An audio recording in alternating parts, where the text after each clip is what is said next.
E aí, pessoal, professor Marlos aqui, e hoje a gente vai trazer um assunto que foi assim o terror da galera no ensino médio, que é o assunto concentrações. Todo mundo aí é acostumado só a decorar a fórmula, mas hoje você vai aprender que também há outra maneira de se fazer essa aula, fazendo por regra de três.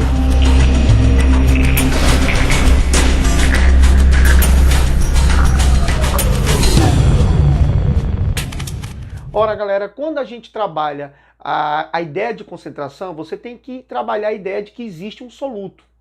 Por exemplo, quando você vai tomar um pouco de café na sua casa, com certeza você não coloca o pó de café na boca, a água quente, o açúcar, não sacode tudo e engole. Ora, você quando vai preparar um café, quando você vai tomar um café, você toma o café preparado pela sua mãe, pela sua tia.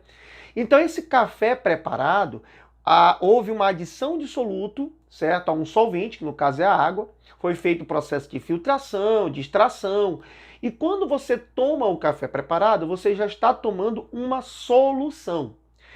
Pessoal, isso é muito importante para que você possa entender no decorrer da aula como montar as regras de três. Quando a gente diz que um café está forte, esse café está muito forte. Na realidade, nós estamos dizendo que o café está concentrado. Quando nós dizemos que o café está muito fraquinho, que aqui no Nordeste a gente gosta de dizer que está um chafé, então esse café muito fraquinho seria um café diluído. Então esse termo concentrado e diluído, por muitas vezes é utilizado para expressar que tem muito soluto ou que tem pouco soluto em relação ao que você está tomando. Então perceba que quando você está tomando um café, você não está tomando o soluto e depois o solvente. Não, você está tomando uma solução preparada. Então, para entender o que é concentração, você tem que entender que existe uma relação entre quanto você adicionou de soluto e quanto está preparado aquela solução. Na realidade, quando você toma um café, o seu cérebro está percebendo a quantidade, o teor de soluto que existe naquele volume de solução que você preparou. Tudo bem que existem outras maneiras de você expressar a concentração, grama por litro, mol por litro, porcentagens. Mas na grande totalidade dessas concentrações, o que está interessando para a gente é a relação entre o soluto e a solução. Então percebam que quando a gente vai montar a expressão de concentração, a primeira coisa que acontece é que eu tenho a concentração sendo a relação do soluto e da solução. Então veja que o soluto está em cima, no numerador, e a solução está embaixo no denominador. Pessoal, então agora vamos aqui para a nossa lousa digital acompanhar como a gente vai montar essa expressão de concentrações usando regra de três. Primeiro, basicamente, você tem que entender novamente que concentração é o soluto em relação à solução. Então perceba que o meu numerador é o soluto e o denominador sempre será a solução, tá? Claro, tem uma concentração que a gente trabalha lá em coligativas, chamado de molalidade, que essa utiliza o numerador sendo soluto e o denominador sendo solvente. Mas tirando a molaridade, que quase nunca, eu nunca tinha visto ainda cair, eu acredito que não tenha probabilidade de cair no Enem, mas tirando essa concentração, todas as outras concentrações você vai trabalhar sempre a relação de soluto para solução. Então vamos lá. Pessoal, vamos imaginar que, a prova de vocês tenha dito, olha, a concentração de sal é de 20 gramas por litro. Então perceba só, para a gente montar a regra de três é necessário primeiro que você coloque essa lógica na sua cabeça. O numerador, tá? O meu numerador, tá aqui em 20 gramas, é o soluto. Então eu vou escrever, ó, 20 gramas de soluto para. E o meu denominador, que seria aqui litro, né? Não está escrito nada na frente, é porque tem um, seria a solução. Então seria 1 litro de solução. Então, bem aqui eu já posso montar a regra de três, porque perceba a proporção que existe. Se eu tenho 20 gramas de soluto para 1 litro de solução, então, consequentemente, se eu tiver só meio litro, 500 ml de solução, eu vou ter quanto de soluto? Aqui eu já posso colocar um X, uma regra de 3, ó, aonde você já vai ter aqui 10 gramas de soluto. Ah, Marlos, então quer dizer que quando eu trabalho a ideia de concentração, sempre eu vou montar uma regra de 3, onde o numerador da minha unidade é o soluto e o denominador da minha unidade é a solução. Vamos outro exemplo aqui para você entender. Vamos supor que agora eu esteja trabalhando um outro tipo de concentração. Eu diga para ti, olha, a concentração que existe de ferro, de íons ferro, numa determinada amostra de água, deu de 5 miligramas de íon ferro, vamos botar aí o férrico, no caso 3+, vamos botar aqui por quilo, né? Que é o que geralmente a gente utiliza como ppm. Por quilo de água, de solução. Ah, Marlos, mas água não é solvente? Sim, mas essa quantidade de soluto é tão desprezível que eu posso até considerar que essa solução toda seja água. Mas isso vai ser uma ideia para um próximo capítulo. Então, bora para cá. Então, imagine vocês que quando eu escrevo 5 miligramas por quilo, eu estou dizendo o quê? Que eu tenho 5 miligramas desse íon aí, férrico, para cada 1 quilo, que eu posso até escrever assim, 1000 gramas de solução. Mas, professor, e se ele quisesse apenas 300 gramas de solução? Como é que eu teria? X também. Tá? Outro exemplo para você entender. Vamos imaginar que eu agora esteja trabalhando com uma unidade que a gente precisa assistir aquela aula anterior de mol para poder entender o que é o mol, tá? Mas vamos só para a ideia da relação que existe. Então, por exemplo, suponha que agora eu esteja trabalhando a 2 mol por litro de um certo soluto. Ah, eu tenho lá um açúcar, esse açúcar em solução está me dando uma concentração de 2 mol por litro. Então, o que seria 2 mol por litro? Quer dizer que eu tenho 2 mol do meu soluto para cada 1 litro de solução. Então, você consegue ver que sempre as questões que a gente vai responder por regra de 3, a gente sempre vai trabalhar com essa unidade em cima sendo soluto e embaixo sendo solução. Bom, aí o aluno deve estar perguntando assim, professor, mas vamos imaginar que eu tivesse uma solução assim, olha, eu tenho 5 gramas por quilo, né? Eu quero trabalhar com essa ideia aqui. Então, aqui eu já tiro o quê? Que eu tenho 5 gramas de soluto para cada o quê, galerinha? Para cada 1 quilo de solução. Mas vamos imaginar que ele diga assim na questão, olha, a concentração é 5 gramas por quilo, mas eu quero que você me diga quantos gramas existe de soluto em 500 ml. Ora, se você notar a nossa regra de 3, aqui o meu soluto que está aqui está em massa, ó, a massa 5 gramas, e a minha solução também é massa, que é 1 quilo. Então, se o cara chega para ti e diz, olha, a minha concentração é 5 gramas por quilo, mas eu quero que você me dê a quantidade de soluto em 500 ml. Você percebe que essa regra de 3 ela não está fechando? Por que ela não está fechando? Porque se eu estou trabalhando 1 quilo, eu estou trabalhando nessa coluna da direita, eu estou trabalhando a massa de 1 quilo, e eu te pergunto bem aqui, o volume, que é em ml, eu não vou ter como posteriormente fazer o cancelamento das unidades. Então, nesse caso, essa quantidade que eu estou te perguntando aqui, de 500 ml, ela vai ter que ser convertida para essa unidade de massa. Ou eu terei que converter essa unidade de massa para essa unidade de volume. Com isso, será uma nova condição que a gente ainda vai estudar, que é justamente quando a gente usa a densidade. Nós faremos questões relativas à densidade, tá certo? Por enquanto, vamos ver agora algumas questões que a gente pode utilizar essa regra de 3. Acompanhe a resolução aí. Então, resolvendo algumas questões para a gente poder compreender como organizar, como esquematizar a questão da regra de 3. Então, o primeiro passo é observar, pessoal, para a concentração que foi dado. No caso aqui, para mim, está sendo dado 8 gramas por litro. Então, a questão diz assim, evapora-se totalmente o solvente de 250 ml de uma solução aquosa de cloreto de magnésio. Ora, se evaporou todo o solvente, então ele já está dizendo que o volume total dessa solução é de 250 ml, certo? Então, quando ele evapora essa solução, ele quer saber qual é a massa de soluto que vai ficar, ou seja, obtido. Então, o primeiro passo é a gente esquematizar isso bem aqui, galera. Ou seja, interpretando que o numerador é soluto e o denominador é solução. Então, a gente vai montar a seguinte regra de 3. O meu numerador aqui é 8, então eu tenho 8 gramas de soluto, certo? E o meu denominador é 1 litro. Nota que não tem nada na frente do L, é porque é 1 litro. Então, quer dizer, eu posso transformar isso para ml, se eu quiser. Então, 1 litro são 1000 ml de... Lembrando que o denominador é solução. Ora, se ele está querendo saber qual é a massa dissoluta existente em 250, tome só cuidado de colocar cada qual do seu lado. Por exemplo, se eu estou trabalhando com 250 ml de solução, eu tenho que escrever embaixo de solução, certo? Se ele está me pedindo a massa do soluto, e aí eu coloco então aqui a minha variável debaixo do soluto. Aí eu vou fechar essa regra de 3. Produto dos meios pelos produtos extremos. 1000 vezes a massa é igual a 8 gramas vezes 250.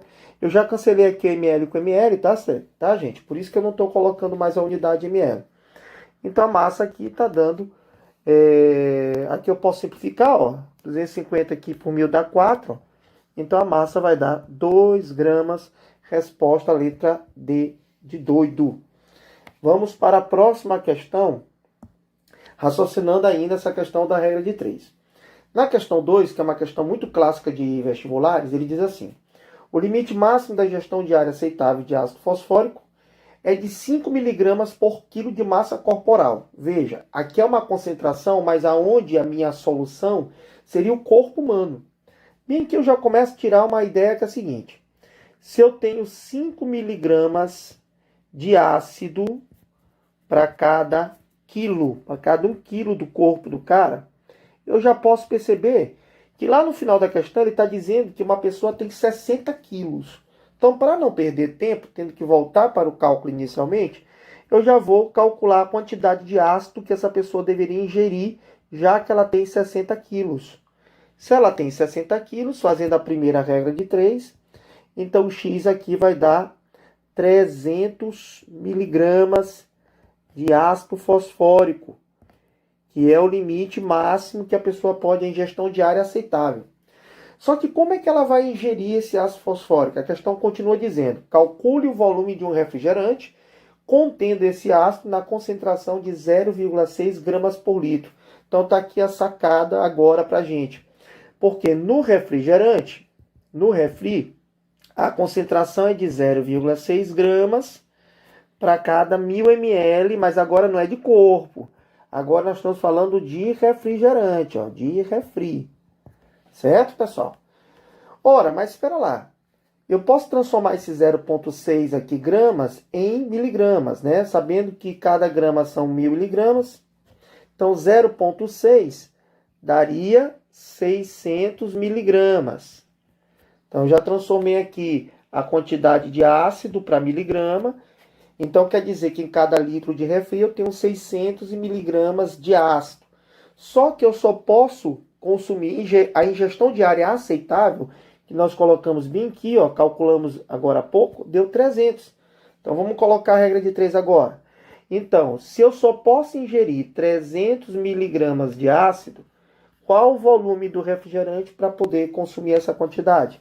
Então, você percebe aqui, ó, que 300 é metade de 600. Então, o volume vai dar 500 ml de refri. Seria a ingestão diária aceitável para essa pessoa de 60 quilos.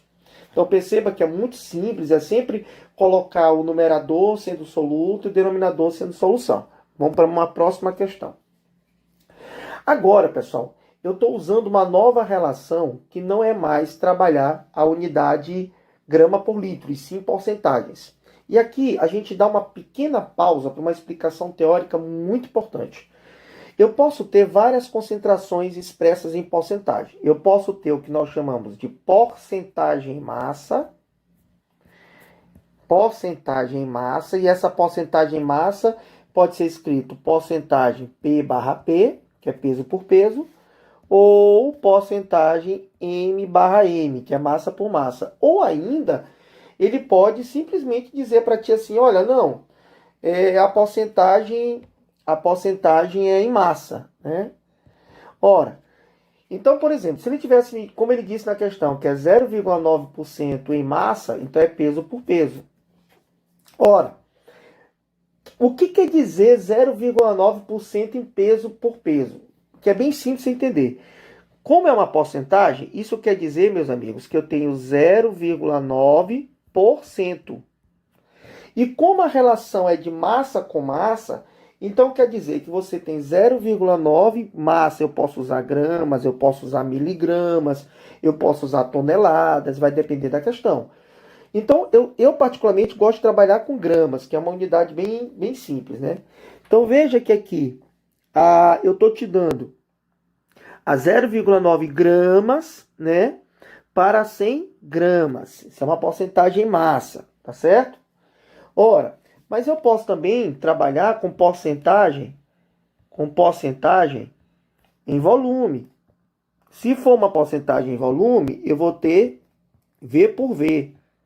Aí, pessoal, o que seria o 0,9% volume por volume? Aqui tu vai botar 0,9 de novo sobre 100, porque é 0,9%. Agora, o teu soluto poderia ser litro, a tua solução poderia ser litro, o teu soluto poderia ser ml, a tua solução poderia ser ml. Beleza?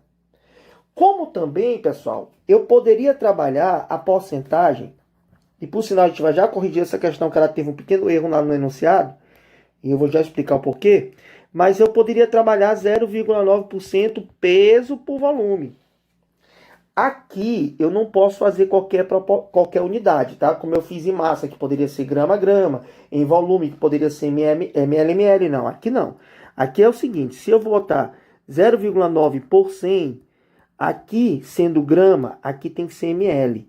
Se aqui for miligrama, aqui vai ser 1/1000 do ml. Então, assim, se aqui for litro, aqui já vou multiplicar por 1000, certo? Então, aqui tem que ser sempre grama em cima e ml embaixo. Então, seria 0,9 gramas de soluto para 100 ml de solução. Lembra que sempre o numerador é o soluto e o denominador é a solução. Muito bem, onde é que está o erro dessa questão, né, gente? Vamos para cá. Onde é que está o erro dessa questão? É o seguinte. Eu não posso trabalhar uma porcentagem em massa e depois eu te pedir volume, porque as minhas unidades sempre vão ser massa por massa. Nessa questão, eu vou já fazer uma questão onde tem que trabalhar massa e volume. Aí a gente vai ter que usar a densidade, tá, gente? Mas nessa questão específica, bem aqui no lugar de 200 ml, aqui é 200 gramas, tá bom, gente? Para a questão ter lógica. Senão, eu precisaria de um dado que é a densidade. Tudo bem? Então, vamos lá. O soro fisiológico é uma solução que tem 0,9% em massa, então é massa por massa, de sal de cozinha, de NaCl. E ele deseja preparar 200 gramas dessa solução. Ele quer a quantidade necessária de sal de cozinha, tá? Então vamos lá. Primeiro eu vou montar essa regra de 3. O que quer dizer 0,9%? Quer dizer que eu tenho 0,9 gramas para cada o quê? 100 gramas. Só que lembrando, sempre o numerador é soluto e o denominador é solução. Estou usando grama nos dois porque é uma porcentagem em massa. Se fosse porcentagem em volume, seria ml ou então litro e litro. Mas ele quer quanto de solução? Ele quer 200 gramas de solução. Consequentemente, fechando a regra de 3, como 200 é o dobro de 100, então aqui vai dar o dobro de 0,9, que seria 1,8 gramas de NaCl. Olha que simples a resolução. Na próxima questão, eu já uso a questão da porcentagem em volume. E é uma questão clássica que já caiu várias vezes em vestibulares. Ele diz o seguinte: durante uma festa, um convidado ingeriu 5 copos de cerveja. 5 copos de cerveja. E 3 doses de uísque. Né? Vou botar aqui o uísque, 3 doses de uísque. Sendo que cada copo de cerveja corresponde a 0,3 litros, ou seja, 300 ml. E a cada dose de uísque corresponde a 30 ml. Então já estou fazendo aqui para ser rápido, as adequações. Então quer dizer que o cara tomou 1.500 ml de cerveja e ele tomou 90 ml de uísque, tá? É só você ler aí os dados da questão e tirar essa lógica aí que ele acabou de dizer. Só que vamos lá. Só que na cerveja, qual é a concentração que eu tenho de álcool? É de 5% em volume. Isso quer dizer, vamos fazer a regra de 3. O que quer dizer 5% em volume? Quer dizer que eu tenho 5 para 100. sendo 5, eu vou usar ml, já que eu estou trabalhando com ml como unidade, para 100 ml. Então, quem é o soluto que eu estou trabalhando? É o álcool. E quem é o solvente nesse caso aqui? É a cerveja. Então, quer dizer que eu tenho 5 ml de álcool para cada 100 ml que eu beber de cerveja. Só que o cara, meu amigo, ele bebeu 1.500 ml de cerveja. Certo? Ele bebeu 1.500 ml de cerveja. Consequentemente, se ele bebeu 1.500 ml de cerveja multiplicando por 5 e dividindo por 100, ele bebeu aqui 75 ml de álcool. Mas ele não bebeu só cerveja, pessoal. Ele bebeu também uísque. Acabou que queria sair muito bêbado. Só que na concentração do uísque é bem maior. É de 40% em volume. Vou fazer a mesma lógica. O que quer dizer 40%? Quer dizer o quê? Que eu tenho 40 ml de álcool para 100 ml de uísque. Só que, meus amigos, ele bebeu 90 ml. Então, ele bebeu qual volume aqui, Y? Se eu fizer a multiplicação agora de 90 vezes 40 e dividindo por 100, eu vou ter 36 ml de álcool. Então, como ele quer saber o todo, quanto o cara consumiu ao todo, você vai somar 36, você vai somar os 36 que você achou, mais os 75, você vai achar um volume de 111 ml de álcool, que foi o que o cara consumiu. Resposta, letra A de amor. Perceba que é muito fácil. A próxima aula a gente já vai falar sobre concentrações mol por litro e teremos outra aula para falar sobre ppm e as demais unidades de concentração. Vamos para cá. Agora sim, vamos ao passo que eu queria para terminar essa nossa primeira aula. Aqui ele está me dando que a concentração de sulfato de cobre para controle fitossanitário é de 1% P/V, peso por volume. E ele quer saber, para preparar 2 kg dessa solução, qual é a massa de soluto, qual é a massa de sulfato que ele vai usar. Então, bem aqui, na hora que eu montar essa regra de 3, onde eu tenho 1% peso-volume, quer dizer que eu tenho 1 grama, já que é peso, de sulfato de cobre, que é o meu soluto. Só que agora é volume, pessoal. Se é volume, eu tenho que obrigatoriamente usar ml. Como é por cento, então vai ser por 100 ml de solução. E ele quer saber qual é a massa do sulfato de cobre. Só que veja, ele não me deu volume, ele quer em 2 quilos, ou seja, em 2.000 gramas, 2.000 gramas. E você percebe que se você olhar aqui em cima, você tem ml em cima e embaixo você tem grama. Não tem como eu fechar uma regra de 3 com unidades diferentes, pessoal. Então agora você está entendendo, e isso está lá do material que está postado para vocês no link da aula, você que está aí participando do nosso curso online, que quando se faz necessária a densidade. Então a densidade vai ser sempre utilizada para fazer uma conversão entre massa para volume ou volume para massa. Sempre eu vou ter que usar essa conversão. Então, consequentemente, pessoal, eu vou fazer o quê? Eu vou transformar esses 200 gramas para ml ou eu vou transformar os 100 ml para gramas, tá? Eu vou transformar aqui esses 200 gramas para ml ou os 100 ml para gramas, simples assim. Usando quem? Usando a densidade. O que a densidade me diz? Que eu tenho que essa solução, cada 1,5 gramas dela, corresponde a 1 ml. Porque densidade o que é, pessoal? É quanto pesa um determinado volume de uma substância. Então, no caso, essa solução, o 1 ml, cada 1 ml dela pesa 1,5 gramas. Então, os 100 ml dessa solução pesarão X. Então, bem aqui eu já encontro qual é a massa correspondente a 100 ml, que vai dar 150 gramas. Ó, 150 gramas. Beleza? Aí o que acontece agora, pessoal? No lugar dos 100 ml aqui, ó, no lugar desses 100 ml, eu vou usar agora 150 gramas. Ó como as unidades agora bateram. Em cima tá grama e embaixo também tá grama. Agora eu posso fechar a regra de 3. Vou reescrever essa regra de 3. 1 grama de sulfato de cobre está agora para quanto? 150 gramas de solução, já que agora eu estou trabalhando com massa também. Então, para 2.000 gramas de solução, eu vou ter Y. E aí a gente responde essa matemáticazinha básica, que todo mundo adora. Fazer uma matemáticazinha na prova de vestibular, onde eu tenho, então, 2.000 dividido por 15, eu vou ter aproximadamente aqui 133,3 gramas de sulfato de cobre. Professor, se eu transformasse 2.000 gramas para volume, daria a mesma resposta? Sim, pessoal. Às vezes a diferença é na casa aqui dos milésimos, mas não vai fazer muita diferença na resolução da tua questão. Tá certo? Pessoal, essa é a primeira parte da nossa aula. A segunda parte a gente vai trabalhar outras unidades de concentração, que já seria o mol por litro e que já seria também o ppm e o ppb. Tá certo? Fiquem ligados aí na próxima videoaula.